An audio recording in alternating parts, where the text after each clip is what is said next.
दोस्तों, परम ज्ञान की दुनिया में आपका स्वागत है। दोस्तों, आज आपको ले चलते हैं आज से 500 वर्ष पहले की दुनिया में।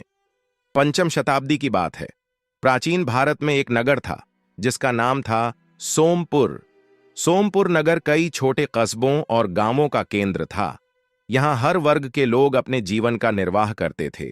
सोमपुर राज्य में एक पराक्रमी और न्यायप्रिय राजा का शासन था, जिनका नाम था राजा धनुर्धर सेन। राजा धनुर्धर सेन अपनी प्रजा का पालन एक पिता की भांति करते थे। उनके राज्य में प्रजा सुखी और संतुष्ट थी। राजा धनुर्धर सेन की पत्नी रानी सुधर्मा अद्वितीय सौंदर्य की मूर्ति थीं। उनकी सुंदरता और सादगी से प्रभावित होकर राजा हमेशा उनके प्रति अनुरागित रहते थे। रानी सुधर्मा न केवल सुंदर थीं, बल्कि उनके हृदय में करुणा और प्रेम का सागर था। राजा के राजकाज में उनका विश्वास पात्र मंत्री चाणक्यनंद था। चाणक्यनंद बलशाली, निडर और राजा के प्रति पूर्णतः निष्ठावान थे। राजा धनुर्धर सेन भी चाणक्यनंद को अपने परिवार का हिस्सा मानते थे। एक दिन राजा धनुर्धर सेन अपने राज दरबार में प्रजा की समस्याएं सुन रहे थे। तभी एक सैनिक दरबार में आया। उसने कहा, महाराज की जय हो, मेरे पास एक अत्यंत दुखद संदेश आया है। यदि आप आज्ञा दें तो मैं वह संदेश आपको सुनाऊं। राजा धनुर्धर सेन चिंतित हो गए और बोले, संदेश सुनाओ। सैनिक ने भारी स्वर में कहा, महाराज, यह संदेश सरयू नगर से आया है। आपके बहनोई राजा प्रभाकर नंद अब इस दुनिया में नहीं रहे। उनके नगर पर राजा भूषण सिंह ने हमला कर दिया और युद्ध में लड़ते हुए उन्हें वीर गति प्राप्त हुई। अब उनकी रानी यानी आपकी बहन देवयानी के ऊपर राजा भूषण सिंह ने बुरी नजर डाल रहा है। वह उन्हें जबरदस्ती अपनी रानी बनाने की धमकी दे रहा है और पूरे सरयू नगर पर कब्जा करना चाहता है। यह सुनकर राजा धनुर्धर सेन का हृदय विचलित हो गया। उनका चेहरा गंभीर हो गया और मस्तिष्क में विचारों का तूफान उठ खड़ा हुआ। उन्होंने सोचा, यदि मैं अपनी बहन और सरयू नगर की रक्षा के लिए तुरंत कोई कदम नहीं उठाता तो यह मेरा सबसे बड़ा पाप होगा। राजा धनुर्धर सेन ने दरबार में उपस्थित सभी मंत्रियों और सैनिकों को बुलाया और स्थिति पर विचार विमर्श करने का आदेश दिया। उन्होंने निश्चय किया कि सरयू नगर की रक्षा के लिए वह अपनी सेना लेकर स्वयं जाएंगे। यह खबर सुनते ही राजा धनुर्धर सेन का क्रोध 7वें आसमान पर पहुंच गया। उनकी आंखें आक्रोश से लाल हो गईं। उन्होंने अपनी राजगद्दी से उठते हुए अपनी गहरी आवाज में सेनापति चाणक्यनंद को आदेश दिया, सेनापति, तुरंत हमारी सेना को तैयार करो। हम उस दुष्ट भूषण सिंह का ऐसा अंत करेंगे कि उसका नाम भी इतिहास के पन्नों से मिट जाएगा। वह सरयू नगर पर आक्रमण कर हमारे सम्मान और न्याय का उपहास कर रहा है। उसे आज उसकी करनी का फल मिलेगा। राजा धनुर्धर सेन ने अपने मंत्रियों और योद्धाओं को एकत्र किया और सेना के साथ सरयू नगर की ओर प्रस्थान किया। उनकी सेना में वीरता और उत्साह का संचार था। सैनिक अपनी तलवारें चमका रहे थे और युद्ध के लिए उत्साहित थे। पूरे मार्ग में राजा का क्रोध और बदला लेने की तीव्र भावना उनके चेहरे पर स्पष्ट झलक रही थी। सरयू नगर पहुंचने पर राजा धनुर्धर सेन ने देखा कि महल के विशाल द्वार पर राजा भूषण सिंह अपनी सेना के साथ खड़ा हुआ है। वह अपनी जीत के घमंड में मुस्कुरा रहा था, जैसे उसने पहले ही सब कुछ अपने अधीन कर लिया हो। राजा धनुर्धर सेन ने गर्जना करते हुए कहा, भूषण सिंह, तेरे जैसे कायर और अधर्मी को आज अपने अंत का सामना करना होगा। तूने अपनी मृत्यु को स्वयं न्योता दिया है। आज तुझे मारकर मैं धरती को तेरे जैसे दुष्ट के बोझ से मुक्त करूंगा। राजा भूषण सिंह ने ठाका लगाते हुए उत्तर दिया, धनुर्धर सेन, मैं तुम्हें यहां देखकर बहुत प्रसन्न हूं। तुम्हारे आने से मेरा काम और भी आसान हो गया है। मैं तुम्हारे राज्य सोमपुर पर आक्रमण करने की योजना बना रहा था, लेकिन तुम स्वयं मेरे पास आ गए। यह और भी अच्छा हुआ। मैंने सुना है कि तुम्हारी रानी सुधर्मा अद्वितीय सुंदरता की धनी है। क्यों न उसे मैं अपने महल की शोभा बना लूं। राजा धनुर्धर सेन का क्रोध अब अपनी चरम सीमा पर था। उन्होंने तीव्र स्वर में कहा, भूषण सिंह, तुम्हारे जैसे नीच के लिए ऐसी बातें करना स्वाभाविक है। शायद तुम्हें यह भी नहीं पता कि तुम्हारी मां हमारे पूर्वजों के महल में नर्तकी थी। हमारे दादाजी ने उस पर दया करके उसे एक छोटा सा नगर दे दिया था। तुम्हारी यह धृष्टता उसी अहसान का परिणाम है, लेकिन आज तुम्हारे जैसे अधर्मी को इस धरती से मिटाने का समय आ गया है। राजा धनुर्धर सेन की बात सुनकर भूषण सिंह का चेहरा क्रोध से तमतमा गया। उसने अपनी तलवार खींच ली और राजा धनुर्धर सेन को चुनौती दी। आओ धनुर्धर, देखता हूं कि तुम में कितना बल है।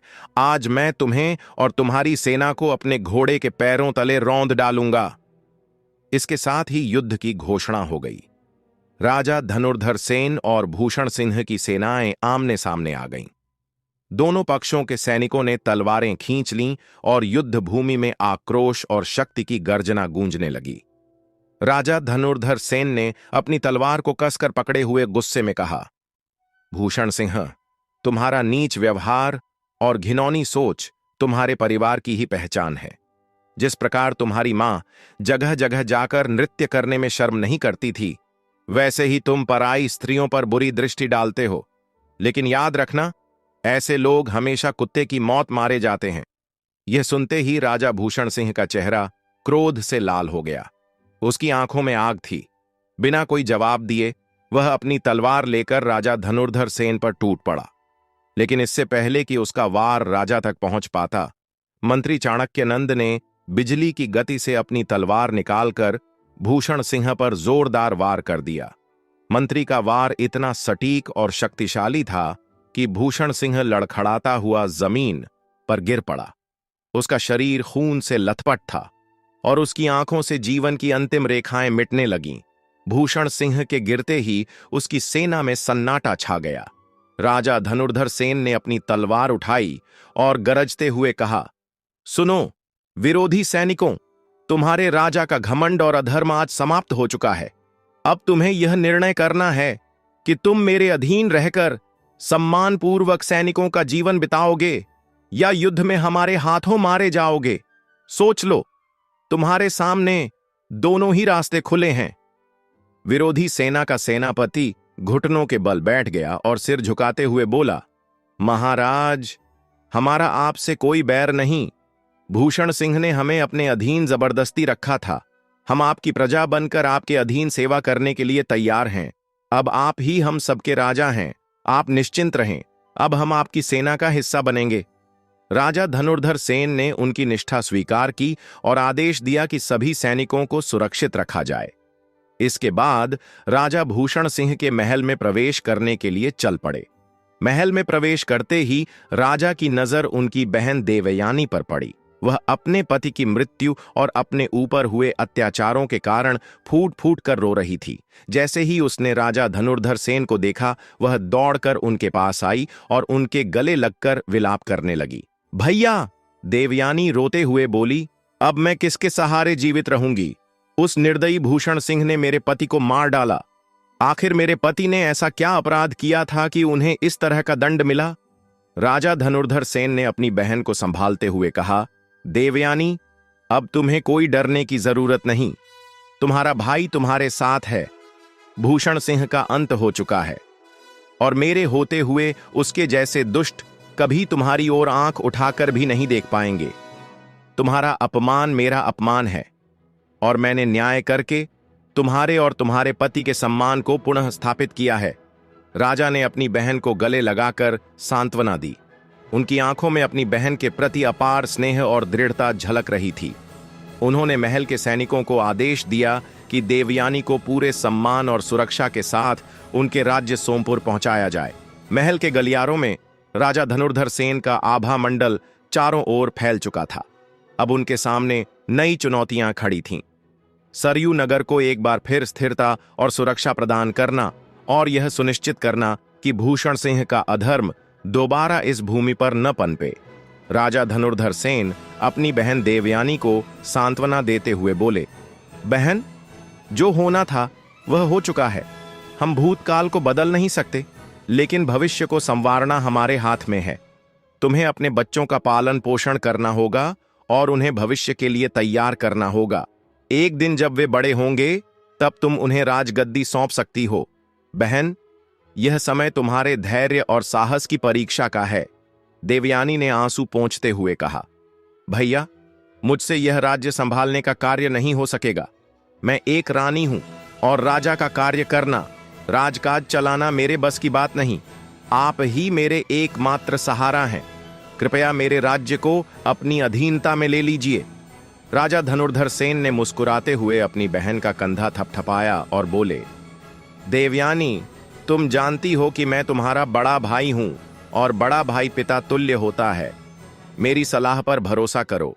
यह राज्य तुम्हारा है और इसे संभालने का अधिकार भी तुम्हारा ही है। तुम यह जिम्मेदारी अपने बच्चों के लिए निभाओ। मैं हमेशा तुम्हारे साथ हूं। हर महीने मैं तुम्हारे पास आऊंगा और तुम्हारी हर समस्या में तुम्हारा साथ दूंगा। मुझे विश्वास है कि राजगद्दी संभालने पर यह राज्य तुम्हारी शक्ति और धैर्य का प्रतीक बनेगा। राजा की बातों ने देवयानी को थोड़ी हिम्मत दी। उन्होंने धीरे धीरे अपने राज्य के कार्यभार को संभालना शुरू कर दिया। राजा धनुर्धर सेन अपनी बहन को एक नई उम्मीद और सहारा देकर अपने राजमहल लौट आए। समय का चक्र चलता रहा। धीरे धीरे 2 वर्ष बीत गए। राजा धनुर्धर सेन अब भी अपनी बहन की देखभाल करते और अपने राज्य सोमपुर की समृद्धि के लिए भी हमेशा तत्पर रहते। लेकिन उनके मन में एक चिंता लगातार बनी हुई थी। उनके विवाह को 4 वर्ष बीत चुके थे, परंतु अभी तक उनके महल में संतान की किलकारी नहीं गूंजी थी। इस बात से राजा भीतर ही भीतर बहुत परेशान रहते। उन्हें अपने राज्य के भविष्य को लेकर चिंता सताती रहती। उनके मन में हमेशा यह सवाल उठता कि उनके बाद सोमपुर की राजगद्दी कौन संभालेगा। उन्होंने कई मंदिरों में पूजा अर्चना कराई, योगियों और ऋषियों से आशीर्वाद लिया और हर संभव उपाय किया, लेकिन उन्हें संतान सुख प्राप्त नहीं हुआ। राजमहल में यह बात धीरे धीरे चर्चा का विषय बन गई। रानी के रूप में सुंदर, विदुषी और समर्पित सुलोचना ने भी कई व्रत उपवास किए, लेकिन उनका भी मन व्याकुल रहता। रानी अपने दुख को छिपाने की कोशिश करती, लेकिन राजा की आंखों से यह बात छिप नहीं पाती। 2 और वर्ष बीत गए, लेकिन अब भी राजा और रानी के जीवन में संतान का आशीर्वाद नहीं आया। राजा धनुर्धर सेन की चिंता और भी बढ़ने लगी।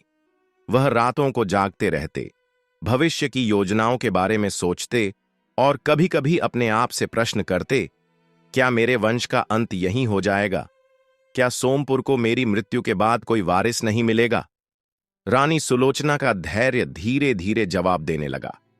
एक दिन वह राजा धनुर्धर सेन के सामने अपनी व्यथा लेकर बोली, महाराज, क्या आप यह नहीं सोचते कि हमें अपनी संतान प्राप्ति के लिए कोई ठोस उपाय करना चाहिए?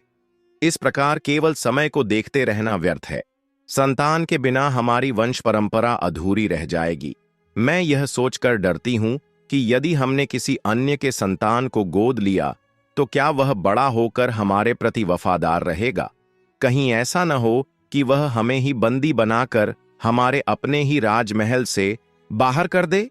राजा धनुर्धर सेन ने गहरी सांस लेते हुए कहा, महारानी, आप चिंतित न हो। मैं जानता हूं कि यह हमारे लिए एक बहुत बड़ी समस्या है। एक पति के रूप में मैं अपना कर्तव्य निभा रहा हूं, परंतु यदि आपको किसी अन्य उपाय की जानकारी हो तो मुझे बताएं। मैं अवश्य उस मार्ग पर चलूंगा। रानी सुलोचना ने गंभीर स्वर में उत्तर दिया, महाराज, मैंने सुना है कि यदि किसी संत या महात्मा का आशीर्वाद मिल जाए तो संतान प्राप्ति संभव है। कई बार ऐसे चमत्कार हुए हैं और मैंने अपने जीवन में भी ऐसे उदाहरण सुने हैं। राजा ने हंसते हुए कहा, महारानी, क्या आप वाकई यह मानती हैं कि केवल आशीर्वाद और मंत्रों से संतान प्राप्त हो सकती है? यह सब मात्र अंधविश्वास है। हमें अपने प्रयासों पर विश्वास करना चाहिए, न कि ऐसे झूठे वचनों और चमत्कारों पर। रानी ने राजा की आंखों में सीधे देखते हुए कहा, महाराज, क्या आप भूल गए कि हमारे आराध्य भगवान श्री राम स्वयं महात्मा ऋषि के आशीर्वाद से इस धरती पर अवतरित हुए थे? जब देवता भी महात्माओं की कृपा पर निर्भर रहते हैं तो हम साधारण मनुष्य किस गिनती में आते हैं? हमें किसी ज्ञानी और तपस्वी संत से आशीर्वाद लेने का प्रयास करना चाहिए। यही हमारे दुख का अंत कर सकता है। राजा धनुर्धर सेन ने रानी की बातों को गहराई से सुना और कुछ देर तक सोचते रहे। अंततः उन्होंने कहा, महारानी, यदि यह आपकी इच्छा है तो मैं इसे अवश्य पूरा करूंगा। मैं प्रयास करूंगा कि शीघ्र ही किसी महात्मा से मिलकर उनका मार्गदर्शन और आशीर्वाद प्राप्त करूं। यदि यह हमारे कष्ट का निवारण कर सकता है तो यह एक उत्तम उपाय होगा। यह कहकर राजा धनुर्धर सेन राजमहल से बाहर निकलकर अपने शाही बाग की ओर चल पड़े। वहां उन्होंने मंत्री चाणक्यानंद को पौधों की देखभाल के लिए माली को निर्देश देते हुए देखा। राजा कुछ देर तक बाग में टहलते रहे, परंतु उनके मन में संत से मिलने और संतान प्राप्ति के उपायों की बातें गूंजती रहीं। उसी समय मंत्री चाणक्यानंद ने राजा की उदासी को भांपते हुए पूछा, महाराज, क्या कोई विशेष बात आपको चिंतित कर रही है? यदि मेरी कोई सहायता हो सकती है तो कृपया मुझे बताएं। राजा ने अपने मंत्री को सारी बात बताई। मंत्री चाणक्यानंद ने कहा, महाराज, हमारे राज्य के समीप एक प्रसिद्ध महात्मा आर्षि अगस्त्य का आश्रम है। वह अत्यंत विद्वान और तपस्वी हैं। उन्होंने कई राजाओं और प्रजाओं की समस्याओं का समाधान किया है। क्यों न हम उनके पास जाएं और उनसे मार्गदर्शन प्राप्त करें। राजा को मंत्री की बात उचित लगी। उन्होंने तुरंत आदेश दिया कि अगले दिन आर्षि अगस्त्य के आश्रम जाने की व्यवस्था की जाए। राजा धनुर्धर सेन के मन में यह आशा जाग उठी कि शायद आर्षि का आशीर्वाद उनके जीवन में वह सुख लेकर आएगा जिसकी उन्हें इतनी प्रतीक्षा थी। राजा ने मुस्कुराते हुए कहा, चाणक्यानंद, मुझे लगता है कि हमारे बाग में और भी माली होने चाहिए। 2 अतिरिक्त माली काम पर लगाएं ताकि बाग का काम और बेहतर तरीके से हो सके। इससे न केवल बाग की सुंदरता बढ़ेगी, बल्कि तुम्हारे पास भी अधिक समय रहेगा जो तुम प्रजा के बीच बिताकर उनके हाल चाल जानने में लगा सकोगे। मंत्री चाणक्यानंद ने सिर झुकाकर उत्तर दिया, महाराज, मैं बाग का काम भली भांति संभाल लेता हूं, लेकिन आपकी आज्ञा सर्वोपरि है। मैं कल ही नगर से 2 होनहार माली ढूंढकर इस काम में लगा दूंगा। राजा ने संतोष प्रकट करते हुए कहा, यह अच्छा होगा चाणक्यानंद। वैसे भी कल हमें सरयू नगर जाना है। तुम्हें याद है ना, मैंने अपनी बहन देवयानी से वचन दिया था कि हर माह 5 दिन उसके महल में रहूंगा। हमें वह वादा निभाना है। मंत्री ने तुरंत उत्तर दिया, जी महाराज, मुझे आपकी बात याद है। मैं समय पर तैयार रहूंगा। अगले दिन सुबह राजा धनुर्धर सेन अपनी रानी सुधर्मा के पास गए और कहा, महारानी, मैं सरयू नगर जा रहा हूं। जब तक मैं वापस नहीं आता, नगर का ध्यान रखना। मैं मंत्री चाणक्यानंद को अपने साथ ले जा रहा हूं। रानी सुलोचना ने थोड़ा चिंतित होते हुए उत्तर दिया, महाराज, आप यह क्या कह रहे हैं? राज्य का शासन चलाना एक बहुत ही जिम्मेदारी का कार्य है और मैं इसे अकेले नहीं संभाल सकती। आप जानते हैं कि हमारे पड़ोसी राज्यों के राजा हमेशा हमारे नगर पर नजर गड़ाए रहते हैं। यदि उन्हें पता चला कि आप महल में नहीं हैं, तो वे तुरंत आक्रमण कर सकते हैं। मैं एक स्त्री हूं और मेरी शक्ति सीमित है। इसलिए मैं आपसे निवेदन करती हूं कि मंत्री चाणक्यानंद को अपने साथ न ले जाएं। उन्हें यहां छोड़कर जाएं, ताकि राज्य का प्रबंधन सुचारू रूप से चलता रहे और नगर की सुरक्षा बनी रहे। राजा ने रानी की चिंता भांप ली। वह समझ गए कि रानी की बात में दम है। उन्होंने रानी की ओर देखकर मुस्कुराते हुए कहा, महारानी, तुम्हारी बात में तर्क है। मंत्री चाणक्यानंद को यहां छोड़ना ही उचित होगा। मैं उनसे बात करता हूं। इसके बाद राजा ने मंत्री चाणक्यानंद को अपने कक्ष में बुलाया। उन्होंने कहा, चाणक्यानंद, मुझे यह कहते हुए खेद हो रहा है कि इस बार तुम मेरे साथ सरयू नगर नहीं जा सकोगे। रानी सुधर्मा चाहती हैं कि तुम नगर में रहकर शासन का ध्यान रखो। मैं तुम्हें समझता हूं और जानता हूं कि तुम मेरे लिए कितना महत्व रखते हो, लेकिन इस बार तुम्हें यहीं रहकर नगर की देखरेख करनी होगी। मंत्री चाणक्यानंद ने राजा की बात को पूरी विनम्रता से स्वीकार किया और कहा, महाराज, मैं आपकी आज्ञा का पालन करूंगा। मेरा पहला कर्तव्य आपके राज्य और प्रजा की सेवा करना है। आप निश्चिंत होकर सरयू नगर जाएं। मैं यहां हर काम का ध्यान रखूंगा। राजा ने मंत्री की निष्ठा देखकर उनकी पीठ ठपठपाई और कहा, मुझे तुम पर पूरा भरोसा है चाणक्यानंद। मैं सरयू नगर से लौटकर तुम्हें सब कुछ विस्तार से बताऊंगा। तब तक तुम यहां का प्रबंधन अच्छे से संभालना। इसके बाद राजा धनुर्धर सेन ने अपनी यात्रा की तैयारी शुरू की। उनके मन में एक ओर बहन देवयानी से मिलने की उत्सुकता थी, तो दूसरी ओर राज्य की सुरक्षा की चिंता। वह जान चुके थे कि एक राजा के रूप में हर निर्णय का प्रभाव गहरा होता है। उनके सामने अब एक नई चुनौती थी। राज्य की सुरक्षा और परिवार की जिम्मेदारियों के बीच संतुलन बनाए रखना। राजा धनुर्धर सेन ने मंत्री चाणक्यानंद को गंभीरता से देखा और कहा, चाणक्यानंद, मेरी गैरहाजिरी में मैं चाहता हूं कि तुम इस नगर का देख रेख एक राजा की तरह करो। मुझे तुम पर खुद से भी अधिक भरोसा है। मुझे विश्वास है कि तुम नगर के साथ साथ मेरी रानी साहिबा का भी अच्छे से ध्यान रखोगे। मंत्री चाणक्यानंद ने सिर झुकाकर उत्तर दिया, महाराज, आपकी आज्ञा मेरे लिए सर्वोपरि है। मैं अपनी पूरी निष्ठा और सामर्थ्य से इस नगर का प्रबंधन करूंगा। आप निश्चिंत होकर अपनी यात्रा पर जाएं। राजा धनुर्धर सेन 2 सैनिकों के साथ अपनी बहन देवयानी के नगर की ओर रवाना हो गए। यात्रा के दौरान उनके मन में अपनी बहन से मिलने की उत्सुकता थी। वह सोच रहे थे कि बहन देवयानी अब कैसे होंगी और उनका राज्य कैसा चल रहा होगा। जब राजा धनुर्धर सेन सरयू नगर पहुंचे तो बहन देवयानी ने उन्हें देखते ही बहुत खुश हो गई और दौड़कर अपने भाई के पास आईं और कहा, भैया, आपको देखकर मेरा दिल भर आया है। आपने वचन निभाया, इसके लिए मैं आपकी आभारी हूं। राजा मुस्कुराते हुए बोले, बहन, यह मेरा फर्ज है। तुम्हारे नगर और तुम्हारे सुख दुख का ख्याल रखना मेरी जिम्मेदारी है। अब मुझे बताओ, यहां सब कुशल मंगल तो है? देवयानी ने उत्साह से कहा, भैया, आपकी दी गई सलाह के अनुसार मैं राज्य को संभाल रही हूं। नगरवासी मेरे शासन से खुश हैं और सब कुछ ठीक चल रहा है। राजा धनुर्धर सेन ने संतोष की सांस ली और कहा, बहुत शुभ समाचार है। अब कुछ खाने का इंतजाम करो। सफर के बाद मैं काफी थका हुआ हूं। देवयानी ने कहा, माफ करना भैया, खुशी के मारे मैं भूल ही गई थी। अभी आपके लिए भोजन लाती हूं। पहले आप भोजन करिए और फिर थोड़ा विश्राम। इतनी दूर से चलकर आप थक गए होंगे। देवयानी ने प्रेम पूर्वक अपने भाई को भोजन परोसा। राजा धनुर्धर सेन स्वादिष्ट भोजन करते हुए बहन के आतिथ्य का आनंद ले रहे थे। हर निवाले में बहन के स्नेह का स्वाद था। खाना खत्म करते ही राजा धनुर्धर सेन ने कहा, बहन, तुम्हारा आतिथ्य अद्भुत है। मैं यहां आकर हमेशा खुश होता हूं। तभी एक सैनिक तेजी से अंदर आया और झुककर बोला, महारानी की जय हो। महारानी, महल के बाहर एक विद्वान ब्राह्मण पधारे हैं। वह आपसे भेंट करना चाहते हैं। आपकी आज्ञा हो तो मैं उन्हें अंदर ले आऊं। देवयानी ने थोड़ी हैरानी और उत्सुकता से कहा, सैनिक, उन्हें आदरपूर्वक हमारे कक्ष में ले आओ। कुछ देर बाद सैनिक ने एक विद्वान ब्राह्मण को कक्ष में लाकर उपस्थित किया। ब्राह्मण का व्यक्तित्व प्रभावशाली था।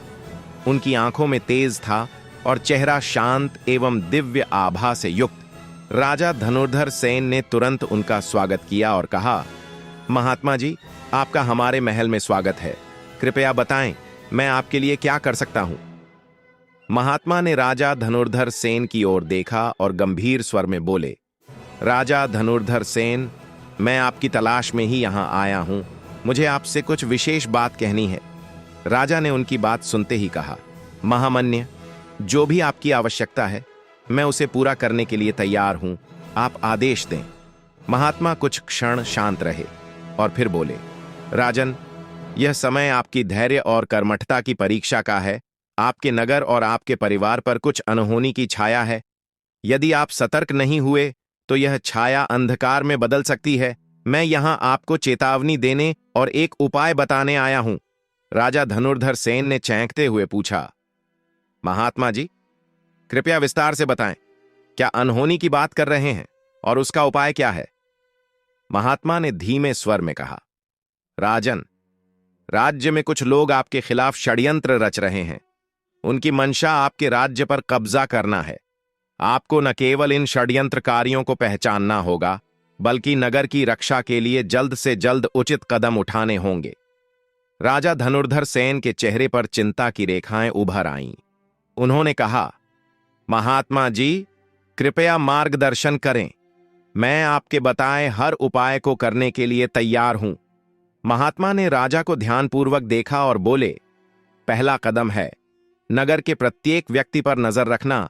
दूसरा कदम, अपने विश्वास पात्रों के साथ नगर की सुरक्षा योजनाओं को मजबूत करना। और तीसरा कदम, अपने मन को शांत रखते हुए हर निर्णय सोच समझकर लेना। महात्मा के शब्दों ने राजा धनुर्धर सेन को विचार मग्न कर दिया। वह सोचने लगे कि नगर में कौन उनके खिलाफ षड्यंत्र रच सकता है। महात्मा के कहने पर उन्होंने तुरंत अपनी बहन और सैनिकों के साथ सुरक्षा योजनाओं पर चर्चा शुरू कर दी। महात्मा बोले, राजन, मुझे आपकी मदद की आवश्यकता नहीं है, क्योंकि मेरी मदद स्वयं भगवान करते हैं। मैं यहां आपकी सहायता करने के लिए आया हूं। यह भगवान का आदेश है कि आपकी समस्या का समाधान करूं। यह कहकर महात्मा ने अपनी झोली से एक चमकता हुआ सेव निकाला और राजा धनुर्धर सेन को थमाते हुए बोले, राजन, इस सेव को अपनी रानी को खिला देना। इससे आपका संकट हमेशा के लिए समाप्त हो जाएगा। ध्यान रहे, गलती से भी इस सेव को स्वयं मत खाना। यह सेव सिर्फ आपकी रानी के लिए है। राजा को महात्मा की बातें कुछ अजीब लगीं। उन्हें संदेह हुआ कि शायद यह कोई ठग या बहुरूपियां तो नहीं है। महात्मा को परखने के लिए राजा ने कहा, महाराज, यदि आप सच्चे हैं तो मेरी समस्या के बारे में बताइए। मुझे तो लगता है कि मेरे जीवन में कोई विशेष समस्या नहीं है। महात्मा यह सुनकर तेज स्वर में बोले, मूर्ख राजा, तुझे अपनी समस्या का अंदाजा ही नहीं है। तेरे वंश के समाप्त होने का खतरा मंडरा रहा है और तू कह रहा है कि तुझे कोई समस्या नहीं है। अगर मेरी बातों पर विश्वास नहीं तो लाओ, मेरा फल वापस कर दो, अन्यथा मैं कुपित होकर तुम्हें श्राप दे दूंगा। महात्मा की बात सुनकर राजा अवाक रह गए। उनकी आंखों में डर और चिंता झलकने लगी। महात्मा ने गहरी सांस ली और गंभीर स्वर में बोले, सुनो राजन, तुम्हारे विवाह को 6 वर्ष हो चुके हैं, लेकिन तुम्हारे जीवन में अब तक कोई संतान नहीं है। यही तुम्हारी सबसे बड़ी समस्या है। भगवान ने मुझे यहां भेजा है ताकि मैं तुम्हारे इस संकट को दूर कर सकूं। राजा को जैसे बिजली का झटका लगा। वह महात्मा की बातें सुनकर सन्न रह गए। तुरंत ही वह महात्मा के चरणों में गिरकर क्षमा मांगने लगे। लेकिन तभी एक चमत्कार हुआ। वह महात्मा वहां से अचानक गायब हो गए। यह देख राजा और भी अचंभित हो गए। उन्हें अपनी गलती और महात्मा की दिव्यता का एहसास हुआ। राजा उस फल को लेकर अपने नगर वापस लौटे और रानी सुधर्मा को पूरी बात बताई। उन्होंने सेव को आदरपूर्वक रानी को खिलाया। कुछ समय बाद रानी गर्भवती हुई। 9 महीने बाद रानी ने एक सुंदर पुत्र को जन्म दिया। राजा धनुर्धर सेन की खुशी का ठिकाना न रहा। उन्होंने पूरे नगर में मिठाई बंटवाई और भव्य उत्सव का आयोजन किया। समय के साथ राजा और रानी को 2 और संतानों की प्राप्ति हुई, एक और पुत्र और एक पुत्री। राजा धनुर्धर सेन का परिवार पूरा हो गया। उनकी खुशी अब कई गुना बढ़ गई थी। राजा और रानी ने अपने बच्चों का पालन पोषण बड़े प्रेम और देखभाल से किया। समय अपनी गति से चलता रहा। राजा के पुत्र जवान हो गए और बेटी भी युवती बन गई। परिवार सुख और समृद्धि के साथ जीवन जी रहा था। लेकिन एक दिन अचानक रानी सुधर्मा की तबीयत बिगड़ गई। राजा ने तुरंत अपने शाही वैद्य को बुलवाया। वैद्य ने रानी की नाड़ी टटोली और सिर झुकाकर गहरी चिंता के साथ बोले, महाराज, क्षमा करें, रानी साहिबा अब अधिक समय तक जीवित नहीं रह सकती। यह रोग असाध्य है। अब इन्हें कोई नहीं बचा सकता। राजा यह सुनकर हतप्रभ रह गए। उन्होंने कहा, वैद्य जी, ऐसा कैसे हो सकता है?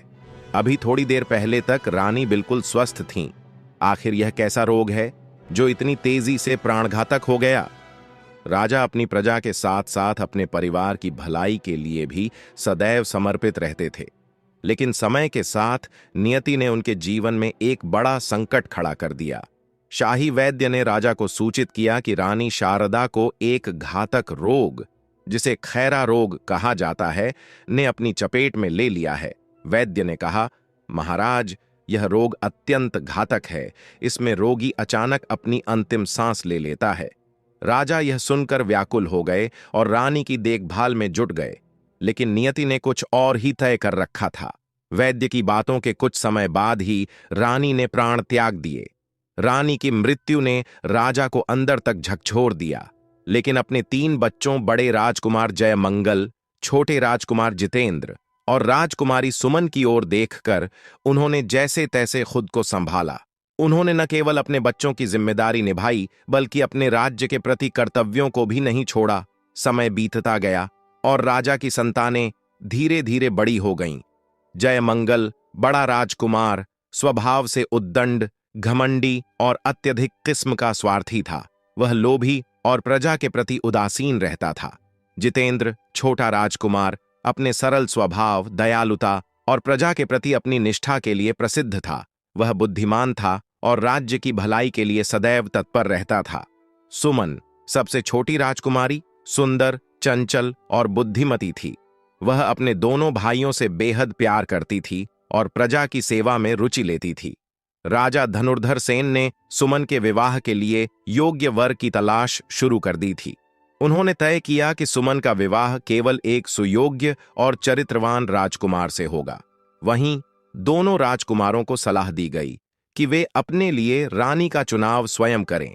राजा धनुर्धर सेन ने कहा, आसपास के राजाओं द्वारा आयोजित स्वयंवर में भाग लो और अपने लिए पत्नी का चयन करो। कुछ ही समय बाद पड़ोसी राज्य चंद्रपुर में एक भव्य स्वयंवर का आयोजन हुआ। राजा ने दोनों राजकुमारों को स्वयंवर में भाग लेने भेजा। स्वयंवर का आयोजन भव्यता से हुआ था। वहां कई बड़े बड़े राजकुमार अपनी वीरता और शक्ति का प्रदर्शन कर रहे थे। जयमंगल अपने स्वभाव के अनुसार राजकुमारी को प्रभावित करने के लिए अपनी संपत्ति और शक्ति का बखान करने लगा, लेकिन राजकुमारी ने उसके घमंड को अनदेखा कर दिया। जितेंद्र दूसरी ओर बिना किसी दिखावे के राजकुमारी के सामने प्रस्तुत हुए। उन्होंने अपनी सादगी और विनम्रता से राजकुमारी का दिल जीत लिया। स्वयंवर के अंत में राजकुमारी ने अपनी जयमाल उठाई और राजकुमार जितेंद्र के गले में डाल दी। यह दृश्य देखकर जयमंगल का चेहरा क्रोध से लाल हो गया। जयमंगल, जो पहले से ही अपने भाई जितेंद्र को अपना प्रतिद्वंद्वी मानता था, इस घटना के बाद भीतर ही भीतर जलने लगा। उसने महसूस किया कि जितेंद्र न केवल प्रजा का प्रिय है, बल्कि अब वह चंद्रपुर की राजकुमारी का भी वर बन चुका है। जयमंगल की जलन धीरे धीरे घृणा में बदलने लगी। उसने अपने मन में एक योजना बनाई कि वह जितेंद्र को नीचा दिखाएगा और राजा धनुर्धर सेन की नजरों में गिरा देगा। राज्य के वफादार मंत्री चाणक्यानंद, जो जयमंगल की साजिशों से भलीभांति परिचित थे, राजा को बार बार सतर्क करते रहते थे। उन्होंने कहा, महाराज, जयमंगल की प्रवृत्ति चिंताजनक है। वह जितेंद्र को अपना शत्रु मानता है और राज्य के प्रति अपनी जिम्मेदारियों से विमुख है। राजा ने मंत्री की बात को गंभीरता से लिया और सोचा कि जयमंगल और जितेंद्र के बीच बढ़ती खाई को भरने के लिए उन्हें जल्द ही कोई बड़ा निर्णय लेना होगा। जितेंद्र और चंद्रपुर की राजकुमारी के विवाह ने पूरे राज्य में खुशी की लहर दौड़ा दी। जयमंगल को यह बात गहरे तक खल गई थी कि उसका छोटा भाई जितेंद्र न केवल चंद्रपुर की राजकुमारी के स्वयंवर में विजयी हुआ, बल्कि उसे प्रजा और राज्य के बुद्धिजीवियों का भी समर्थन प्राप्त था। यह विचार जयमंगल को भीतर से जलाने लगा। उसका क्रोध और असुरक्षा उसे निरंतर गलत कदम उठाने के लिए उकसा रहे थे। वहीं जितेंद्र अपनी नई पत्नी के साथ लौटकर राजमहल में दाखिल हुआ तो पूरे महल में उत्साह का माहौल था। परंतु जयमंगल इस खुशी में शामिल होने की बजाय अपने कमरे में बैठा गुस्से में उबल रहा था। राजा धनुर्धर सेन, जो अपनी बहन के राज्य बसंतपुर जाने की तैयारी कर रहे थे, राज्य के प्रबंधन की जिम्मेदारी अपने विश्वासपात्र मंत्री चाणक्यानंद को सौंपकर रवाना हो गए। उन्होंने मंत्री को आदेश दिया, मंत्री जी, दुर्भिक्ष के इस समय में प्रजा का ध्यान एक पिता की तरह रखना। अगर कोई भी समस्या लेकर आए तो उसकी पूरी सहायता करना। सोमपुर उस समय सूखे की मार झेल रहा था। खेत बंजर पड़े थे और किसान अपनी समस्याओं से जूझ रहे थे। राजा को भरोसा था कि चाणक्यानंद राज्य में आए इस संकट को निकालने में सक्षम होंगे। लेकिन राजा के जाते ही जयमंगल ने अपनी साजिश को अंजाम देना शुरू कर दिया। उसने मंत्री चाणक्यानंद को दरबार से बाहर करवा दिया और खुद सिंहासन पर बैठ गया। उसने राज्य के सभी अधिकारियों को आदेश दिया कि प्रजा की कोई भी समस्या दरबार तक न पहुंचे। जब जितेंद्र ने इस तानाशाही का विरोध किया तो जयमंगल ने उसे धमकी दी कि अगर उसने इस मामले में दखल दिया तो उसे राज्य से बाहर कर दिया जाएगा। अजित ने स्थिति को भांपते हुए यह फैसला किया कि वह अपने पिता की वापसी तक शांत रहेगा। इसी बीच सोमपुर से 5 कोस दूर स्थित रतनपुरा गांव भी सूखे की चपेट में था। गांव का सरपंच सुमेर, जो अपनी ईमानदारी और सरल स्वभाव के लिए जाना जाता था, अपने गांव के लोगों की समस्याओं को सुलझाने में लगा हुआ था। सुमेर के पास 2 गायें और थोड़ी बहुत खेती थी, जिससे उसका परिवार किसी तरह अपना जीवन यापन कर रहा था। गांव में जब भी कोई समस्या होती, लोग सुमेर के पास जाते। अगर मामला गंभीर होता तो सुमेर राज दरबार जाकर राजा से मदद की गुहार लगाता। राजा धनुर्धर सेन सुमेर के भोलेपन और समर्पण से प्रसन्न होकर उसकी हर समस्या का समाधान करवाते थे। लेकिन पिछले कुछ समय से राजा अपने राज्य से अधिक बसंतपुर में समय बिता रहे थे, जिससे सुमेर को राजमहल से कई बार खाली हाथ लौटना पड़ा। इस बार गांव में सूखे के कारण स्थिति गंभीर हो गई थी। किसान अपनी फसलें नहीं बो पाते थे और घरों में रखा अनाज धीरे धीरे खत्म हो रहा था। ऐसे में गांव वालों ने एक बार फिर सुमेर से निवेदन किया, भाई, तुम एक बार फिर राज दरबार जाओ, राजा से हमारी समस्या बताओ। अगर राजा नहीं मिले तो मंत्री चाणक्यानंद से बात करना, सुना है कि वह भी राजा की तरह दयालु हैं। सुमेर भगवान का नाम लेकर मक्खन का डिब्बा हाथ में लिए राजमहल की ओर निकल पड़ा। रास्ते में वह प्रार्थना करता जा रहा था, हे प्रभु, राजा से मेरी भेंट हो जाए, हमारे गांव की मदद करो। जब वह राजमहल पहुंचा तो द्वारपाल ने उसे रोक लिया। उसने कहा, राजा अभी बसंतपुर में हैं, यहां आने का कोई फायदा नहीं है। सुमेर ने विनम्रता से कहा, तो मुझे मंत्री चाणक्यानंद जी से ही मिलने दो। इस पर द्वारपाल ने बताया कि चाणक्यानंद जी को जयमंगल ने उनके पद से हटा दिया है और अब जयमंगल ही राज्य का राजा है।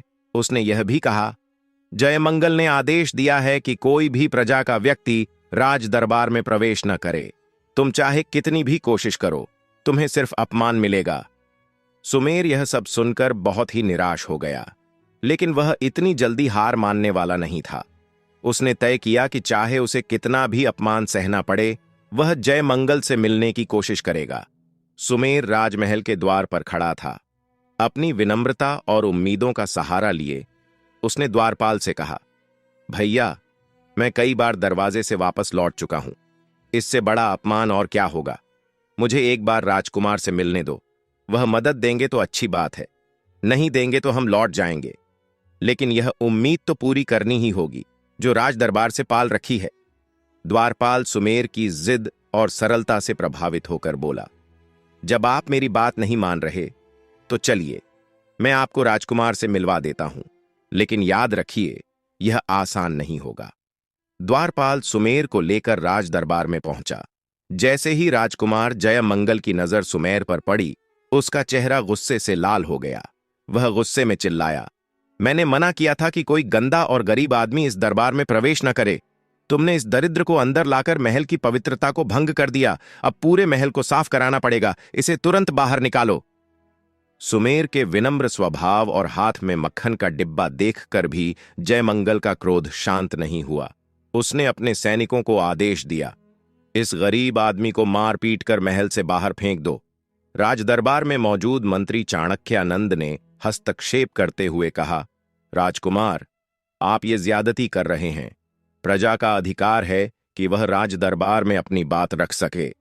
राजा धनुर्धर सेन ने स्पष्ट आदेश दिया है कि कोई भी प्रजा का व्यक्ति खाली हाथ न लौटे। जयमंगल ने मंत्री को घूरते हुए कहा, मंत्री जी, आपकी जुबान कुछ ज्यादा ही चलने लगी है। हर बात पर भौंकने की आदत डाल ली है आपने। इससे पहले कि मैं आपकी जुबान कटवाऊं, चुप रहना सीख लीजिए। जयमंगल के इशारे पर सैनिकों ने सुमेर के हाथ से मक्खन का डिब्बा छीन लिया और उसे धक्का देते हुए महल से बाहर निकाल दिया। सुमेर अपमानित और घायल अवस्था में अपने गांव रतनपुरा लौट आया। गांव पहुंचते ही सुमेर के बेटे हीरामन ने अपने पिता को चोटों से लहूलुहान देखा। उसने चिंतित स्वर में पूछा, पिताजी, ये चोटें कैसे लगीं? क्या हुआ? सुमेर अपने बेटे की चिंता समझ रहा था। वह नहीं चाहता था कि उसका बेटा क्रोध में कोई गलत कदम उठाए, इसलिए उसने झूठ बोलते हुए कहा, बेटा रास्ते में गिर गया था, इसी वजह से चोटें लग गईं। लेकिन हीरामन को यह जवाब संतोषजनक नहीं लगा। उसने गहरी नजरों से सुमेर को देखते हुए कहा, पिताजी, आपने कभी मुझसे झूठ नहीं बोला, पर आज आप सच छुपा रहे हैं। किसी के गिरने से पूरे शरीर पर चोट नहीं लगती, और यह चोटें तो स्पष्ट रूप से मारपीट की गवाही दे रही हैं। सुमेर ने देखा कि अब सच छुपाना संभव नहीं है। उसने अपनी आवाज धीमी करते हुए हीरामन को सब कुछ बता दिया कि कैसे जयमंगल ने उसे अपमानित किया, उसके साथ मारपीट करवाई और कैसे राजमहल अब भले लोगों के लिए निषिद्ध हो चुका है। उसने कहा, हीरा बेटा, राजमहल अब एक भले आदमी के लिए नहीं रहा, वह अब जयमंगल के आतंक का अड्डा बन चुका है। तुमसे मेरी एक ही विनती है कि राजमहल से दूर ही रहना। हम कमजोर लोग हैं, राजा से बैर लेना हमारी औकात के बाहर है। यह दुनिया केवल ताकतवरों की है, कमजोर और भूखे की कहीं कोई सुनवाई नहीं होती। भगवान भी केवल उन्हीं की मदद करते हैं जो खुद अपनी मदद करने में सक्षम हों। सुमेर की बात सुनकर हीरामन चुपचाप अपने खेतों की ओर चला गया। उसकी आंखों में आंसू थे, लेकिन उसका दिल गुस्से और आक्रोश से भरा हुआ था। खेत के पास एक पुराना तालाब था, जिसका पानी सूखे के कारण आधा रह गया था। गांव वाले इसी तालाब के पानी से अपना गुजारा कर रहे थे। हीरामन को यह तालाब हमेशा से शांति का एहसास कराता था। जब भी वह परेशान होता, तालाब के पास जाकर घंटों बैठा रहता। उसे तालाब के किनारे बैठकर अपनी समस्याओं का समाधान खोजने की प्रेरणा मिलती थी। उस दिन भी वह तालाब के किनारे बैठकर सोच रहा था, क्या सचमुच ताकतवर ही इस दुनिया में राज करते हैं? क्या गरीब और कमजोर लोगों का कोई अधिकार नहीं है? हीरामन के मन में कई सवाल उठ रहे थे। हीरामन अपने पिता सुमेर के अपमान और चोटों से व्यथित था। उसके भीतर गुस्सा और लाचारी का तूफान उमड़ रहा था। वह समझ नहीं पा रहा था कि राजकुमार जयमंगल जैसे अन्यायी और निर्दयी से कैसे निपटा जाए। हीरामन का मन अशांत था। वह न केवल अपने पिता के लिए न्याय चाहता था, बल्कि पूरी प्रजा के लिए जयमंगल के अत्याचारों का अंत करना चाहता था। लेकिन उसे कोई रास्ता नहीं सूझ रहा था। एक दिन राजकुमार जयमंगल ने शिकार पर जाने की इच्छा जाहिर की। वह अपने खास सैनिकों के साथ जंगल की ओर निकल पड़ा। यह जंगल रतनपुरा से 5 कोस की दूरी पर शुरू होता था और 50 कोस तक फैला हुआ था। इस जंगल में हर तरह के जानवर और हिंसक पशु, शेर, तेंदुए और हाथी पाए जाते थे। जयमंगल ने जंगल में काफी समय बिताया, लेकिन कोई शिकार हाथ नहीं लगा। वह झुंझलाहट और निराशा से भर गया। तभी उसका सामना एक बिगड़ैल हाथी से हो गया। हाथी ने जयमंगल की ओर गुस्से में दौड़ लगाई।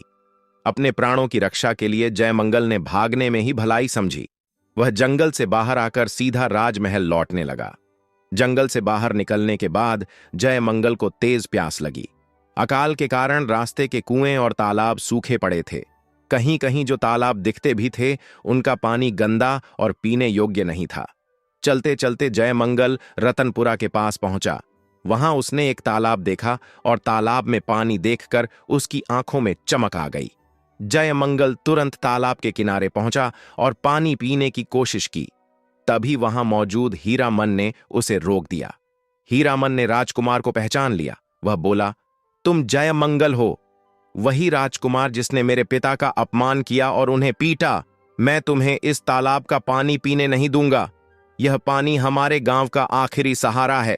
हम नहीं चाहते कि तुम्हारी उपस्थिति से यह पानी अपवित्र हो। राजकुमार जयमंगल का चेहरा गुस्से से लाल हो गया। उसने चिल्लाकर कहा, मूर्ख, तुम हमारे राज्य में रहते हो, हमारे राज्य का अन्न खाते हो, हमारे राज्य का पानी पीते हो, और अब हमें ही पानी पीने से मना कर रहे हो। तुम्हारी इतनी हिम्मत कैसे हुई? जयमंगल गुस्से में अपनी तलवार खींचकर हीरामन पर वार कर बैठा। तलवार की चोट से हीरामन बुरी तरह घायल हो गया और तालाब में गिरकर डूब गया। उसी समय कुछ ग्रामीण स्त्रियां तालाब पर पानी भरने आईं। उन्होंने यह भयावह दृश्य अपनी आंखों से देखा। स्त्रियां तुरंत गांव की ओर भागीं और चिल्लाते हुए बताया, राजकुमार जयमंगल ने हमारे गांव के हीरामन को मार डाला है। हीरामन की मृत्यु की खबर पूरे रतनपुरा में आग की तरह फैल गई। गांव के लोग जयमंगल के इस क्रूर कृत्य से उबल पड़े। यह घटना सिर्फ एक व्यक्ति की हत्या नहीं थी, बल्कि पूरे गांव की अस्मिता पर हमला था। राजकुमार जयमंगल रतनपुरा में हुई घटना के बाद गहरी चिंता में था। उसने देखा कि हालात अब उसकी पकड़ से बाहर होते जा रहे हैं। घटना के गवाहों और गांव वालों में बगावत की चिंगारी जलने लगी थी। उसकी हरकतों ने प्रजा को विद्रोह के कगार पर ला दिया था। दरबार में मंत्री चाणक्यानंद ने गुप्तचरों से जानकारी प्राप्त कर ली थी। गुप्तचर ने मंत्री से कहा, महाराज, स्थिति बहुत गंभीर है। रतनपुरा में सरपंच सुमेर का बेटा हीरामन मारा गया है और प्रजा में आक्रोश बढ़ रहा है। यदि समय रहते हमने कुछ नहीं किया तो यह विद्रोह पूरे राज्य को अपनी चपेट में ले सकता है। मंत्री चाणक्यानंद गंभीर स्वर में बोले, अत्याचार और उपद्रव ज्यादा समय तक नहीं टिकते। हर अन्याय का सर्वनाश निश्चित होता है। जय मंगल की भी यही नियति है, लेकिन हमें सावधानी से काम लेना होगा। उधर रतनपुरा में सुमेर अपने बेटे हीरामन की मृत्यु से गहरे शोक में डूबा हुआ था। गांव वालों ने तालाब से हीरामन की लाश निकालने की बहुत कोशिश की। जाल लगाए गए, अनेकों गोताखोर तालाब की गहराइयों में उतरे, परंतु हीरामन का कोई नामो निशान नहीं मिला। गांव की एक वृद्धा ने चिंतित होते हुए कहा, यह कोई साधारण घटना नहीं है। इस तालाब से हीरामन की लाश न मिलना किसी गहरे रहस्य का संकेत है।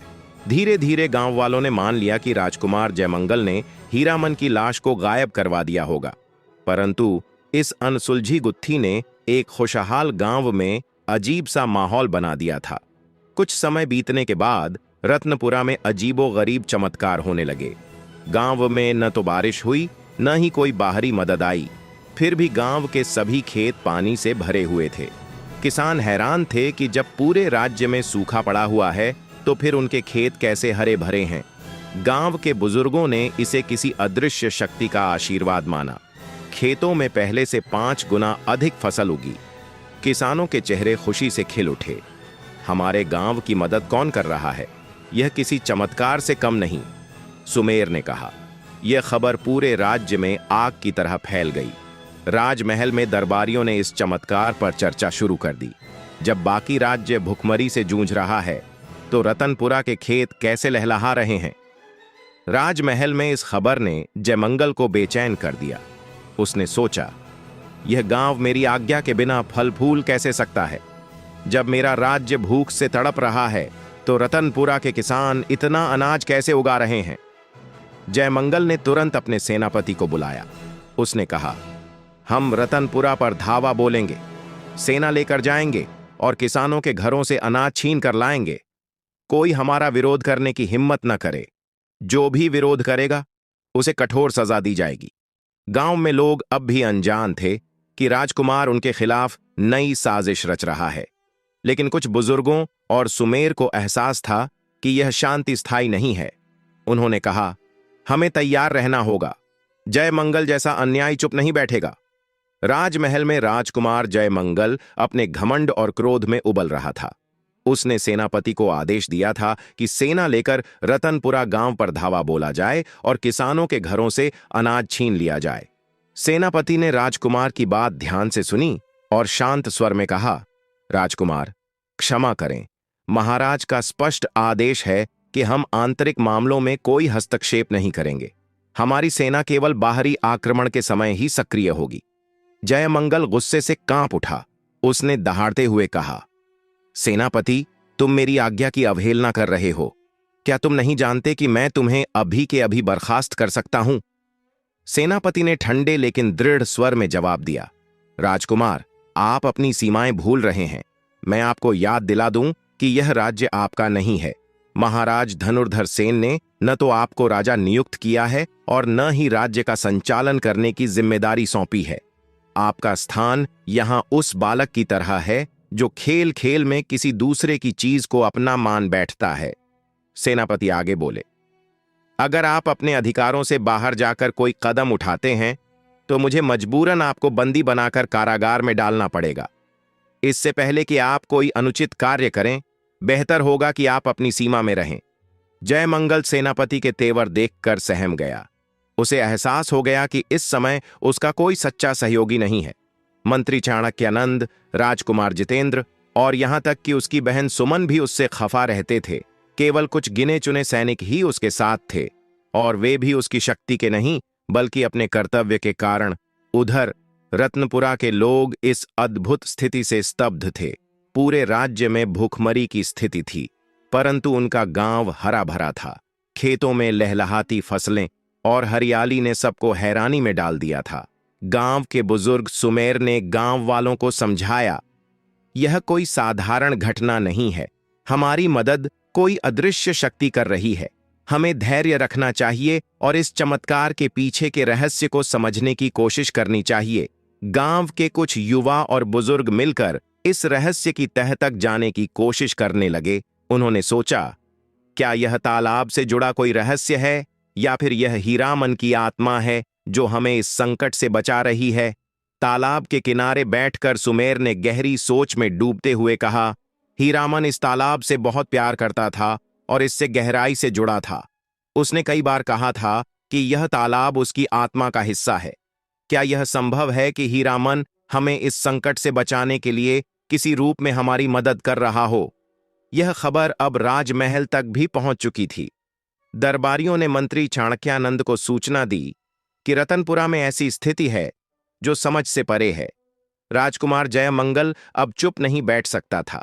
उसने फैसला किया कि वह किसी भी तरह से रतनपुरा पर कब्जा करेगा, लेकिन इस बार उसे अपने सामने बढ़ते विरोध और अज्ञात शक्ति का सामना करना था। रत्नपुरा गांव में कुछ महीनों से एक अजीब सी शांति छाई हुई थी। गांव वालों की दुआओं और उम्मीदों के बावजूद एक रहस्यमयी शक्ति लगातार उनकी मदद कर रही थी। सुमेर, गांव के सरपंच, इस चमत्कार को समझने के लिए पूरी तरह से कोशिश कर रहे थे।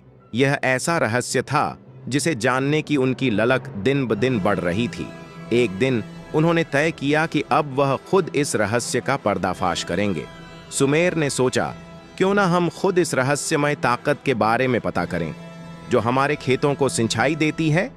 हमें जानना होगा कि यह पानी कहां से आ रहा है और कौन है जो रात के अंधेरे में हमारे खेतों की देखभाल कर रहा है। रात के अंधेरे में जब सारे गांव वाले गहरी नींद में थे, सुमेर और कुछ गांव वाले चुपके से बाहर निकले।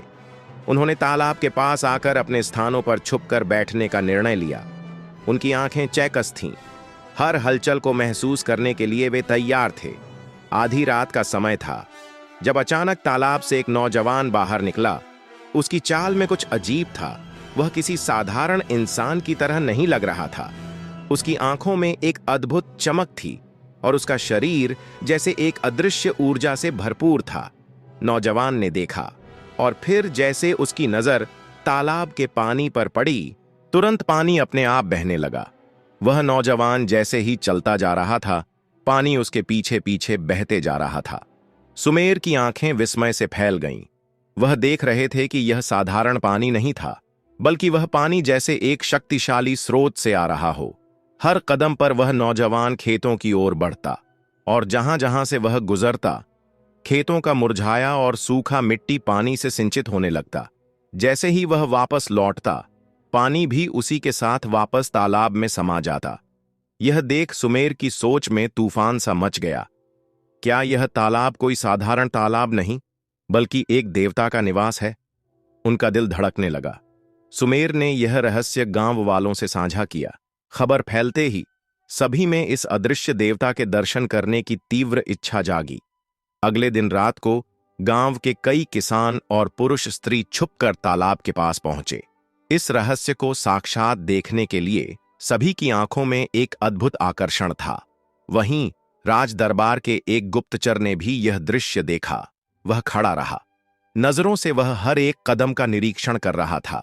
गुप्तचर ने देखा कि वह नौजवान तालाब से बाहर आता है और उसकी दिशा में पानी अपने आप बहने लगता है।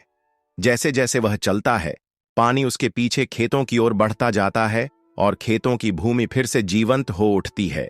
गुप्तचर ने यह सब मंत्री चाणक्यानंद से साझा किया। महाराज, रतनपुरा का तालाब कोई साधारण तालाब नहीं है। इस तालाब में एक देवता का वास है जो खुद खेतों की सिंचाई कर रहा है। यह ऐसा चमत्कार है जैसा हमने कभी नहीं देखा। वह देवता हर रात तालाब से बाहर आता है और सिंचाई करता है, फिर तालाब में वापस समा जाता है। यह दृश्य अद्भुत है और मैं सुझाव करता हूं कि आप इसे खुद देखें। मंत्री चाणक्यानंद की बातों ने राजकुमारी सुमन के मन में भी उत्सुकता जगा दी। सुमन, जो पहले ही राजकुमार जयमंगल से खफा थी, अब उस देवता के दर्शन करने का ठान चुकी थी। एक रात जब सब सो रहे थे, उसने चुपके से अपने दासों से कहा, मुझे उस देवता के दर्शन करने हैं जो रतनपुरा के किसानों की मदद कर रहा है। वह धीरे धीरे मंत्री चाणक्यानंद के पीछे पीछे चल दी। जैसे वह भी इस रहस्य को साक्षात देखना चाहती हो। तालाब के पास पहुंचने पर सभी ने देखा कि तालाब से निकलकर देवता प्रकट हुए। उनकी उपस्थिति से वातावरण में एक अलग सा महक था, जैसे आकाश और पृथ्वी की ताकतें एक साथ मिलकर कार्य कर रही हों। देवता ने अपनी दिव्य शक्ति से असिंचित भूमि को सिंचित किया और फिर पुनः तालाब में समा गए। यह दृश्य सबके लिए एक अजीब और अद्भुत अनुभव था। यह घटना रत्नपुरा में चर्चा का विषय बन गई। हर किसी के मन में एक ही सवाल था, यह देवता कौन है? क्या वे वास्तव में हमारी मदद कर रहे हैं या इसके पीछे कोई और रहस्य है? लेकिन अब रतनपुरा की एकता और विश्वास इस रहस्यमयी देवता पर और भी गहरा हो चुका था। सुमेर ने गांव वालों से कहा, यह देवता हमारी रक्षा कर रहे हैं, लेकिन हमें उनके रहस्य का पूरी तरह से पता लगाना होगा। हम अगर एकजुट रहेंगे तो किसी भी तूफान का सामना कर सकते हैं। मंत्री ने गहरी चिंता के साथ कहा, यह चमत्कार हमें बताता है कि प्रकृति और ईश्वर किसी न किसी रूप में अत्याचार के खिलाफ खड़े हो जाते हैं। हमें देखना होगा कि यह रहस्य हमारे राज्य के लिए कौन सा संदेश छिपाए हुए है। रत्नपुरा का रहस्यमय तालाब एक बार फिर चर्चा का केंद्र बन चुका था। जैसे जैसे लोग इस अदृश्य देवता के दर्शन कर रहे थे, उनके दिलों में एक अजीब सा विश्वास और आस्था बैठने लगी थी। राजकुमारी सुमन ने खुद भी वह चमत्कारी दृश्य देखा और उसके मन में उस देवता के प्रति न सिर्फ श्रद्धा बल्कि एक गहरी भावनात्मक आस्था का जन्म हुआ। सुमन का दिल अब उस देवता की ओर खींचने लगा था जैसा कभी किसी इंसान के प्रति नहीं हुआ था। उसे महसूस हुआ कि वह देवता जो रत्नपुरा की रक्षा कर रहे हैं, वही उसका सही जीवन साथी हो सकते हैं। उसका मन अब केवल एक ही विचार में उलझा था, यदि किसी से विवाह करना है तो वह देवता से ही होगा। यह सोचकर उसने अपने मन में ठान लिया कि वह किसी भी हाल में देवता के पास जाएगी और उनसे अपना विवाह प्रस्ताव रखेगी। इस विचार के साथ वह महल लौट आई। उसकी आंखों में देवता के प्रति एक अनोखी श्रद्धा और विश्वास की चमक थी। धीरे धीरे महल में भी यह बात फैलने लगी कि रतनपुरा के तालाब में एक देवता के दर्शन हो रहे हैं। राजकुमार जितेंद्र भी अपनी पत्नी के साथ तालाब के पास गया और वहां का रहस्यमय दृश्य देखा।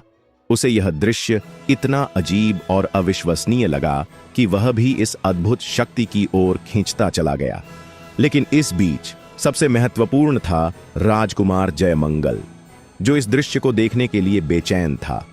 जयमंगल, जो अपने क्रूर और जिद्दी स्वभाव के लिए जाना जाता था, वह किसी भी कीमत पर उस देवता को देखना चाहता था। उसने यह ठान लिया कि वह किसी भी हाल में तालाब तक पहुंचेगा और देवता का दर्शन करेगा। रात के अंधेरे में उसने अपने कुछ सैनिकों को लेकर तालाब के पास जाने का निर्णय लिया, लेकिन जब वह तालाब के पास पहुंचा तो वह कोई दृश्य नहीं देख सका। आधी रात का समय था और वह पूरी तरह से अनदेखा हो गया। पानी नहीं बह रहा था, देवता दिखाई नहीं दिए और उसकी सारी उम्मीदें ध्वस्त हो गईं। उसने रात भर तालाब के आसपास समय बिताया, लेकिन उसकी नजरें सिर्फ अंधेरे को देख पाईं। उसे यह समझ में आया कि देवता उसके लिए नहीं आएंगे। शायद उसकी बुरी नीयत के कारण। इस बीच रतनपुरा के रहस्य ने अब राजा धनुर्धर सेन को भी चिंतित कर दिया था। राजा, जो उस समय अपनी बहन के राज्य बसंतपुर में थे, को जब यह खबर मिली कि रतनपुरा के तालाब में देवता के दर्शन हो रहे हैं, तो वह खुद को रोक नहीं पाए। वह एक कर्मठ और प्रजा प्रेमी राजा थे, जो अपनी प्रजा के भले के लिए हमेशा चिंतित रहते थे।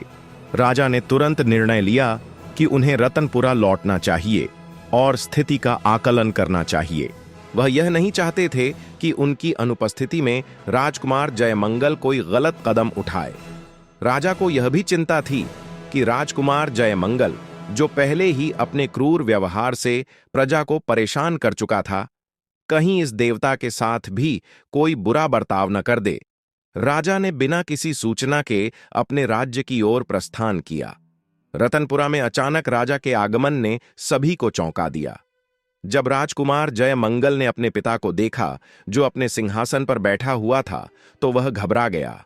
उसके मन में था कि कुछ गलत हुआ है, और राजा की आंखों में जो गुस्सा था, उससे यह और स्पष्ट हो गया कि राजा ने कुछ सटीक निर्णय लिया है। राजकुमार जयमंगल, जो अब तक रतनपुरा में अपनी सत्ता का पूरा फायदा उठा रहा था, यह जानता था कि अब उसकी हरकतों का पर्दाफाश होने वाला है। राजा ने उसे गहरी नजर से देखा और फिर धीरे धीरे अपने सिंहासन पर बैठ गए। राजकुमार जयमंगल के चेहरे पर डर और घबराहट साफ झलक रही थी, क्योंकि उसे अब यह समझ में आ गया था कि वह किसी बड़ी समस्या में फंसने वाला है।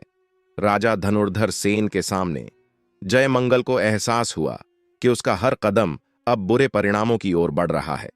राजा के आगमन ने उसे यह बता दिया था कि अब उसकी कोई भी चाल काम नहीं आने वाली थी, लेकिन जयमंगल अब भी पूरी तरह से घबराया हुआ था, क्योंकि उसे यह नहीं पता था कि आगे क्या होने वाला था। राजा का रुख उसके और उसके राज्य के लिए क्या होगा, यह तय नहीं था। अब रतनपुरा में एक नया मोड़ आ चुका था।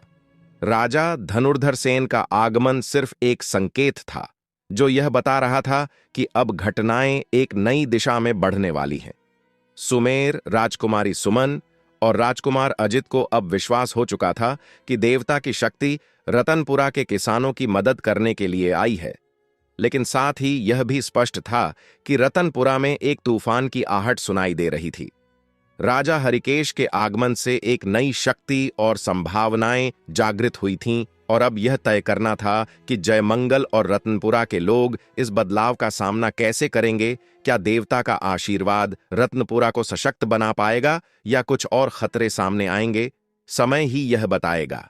राज्य में भयंकर संकट फैला हुआ था और इस समस्या से निपटने के लिए राजा हरिकेश बेहद चिंतित था। वह अपने मंत्री चाणक्यानंद से बातचीत कर रहे थे और उनका गुस्सा और निराशा साफ तौर पर उनकी आवाज में झलक रही थी। मंत्री जी, राजा ने गहरी चिंता के साथ पूछा, हमारे राज्य में भयानक अकाल पड़ा हुआ है। अब तक प्रजा के लिए कौन कौन से प्रबंध किए गए हैं? कितने लोगों तक राज दरबार से सहायता पहुंचाई गई है? मंत्री चाणक्यानंद का चेहरा गहरी चिंता में डूबा हुआ था।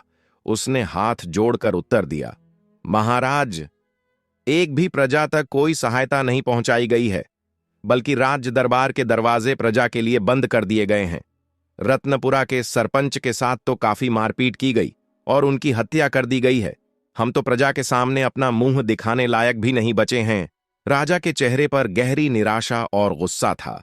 उन्होंने तुरंत सवाल किया, मंत्री जी, मैंने तो राज्य की जिम्मेदारी आपको सौंप कर गया था, फिर किसने यह दुस्साहस किया? मंत्री चाणक्यानंद का सिर झुका हुआ था। उसने हिम्मत जुटाते हुए कहा, महाराज, आपके जाने के बाद राजकुमार जयमंगल ने मेरा अधिकार छीन लिया और खुद शासक बन बैठा है। उसने राजकुमार जितेंद्र का बोलने का अधिकार भी छीन लिया। राजकुमारी पर भी कई तरह की पाबंदी लगा दी गई है।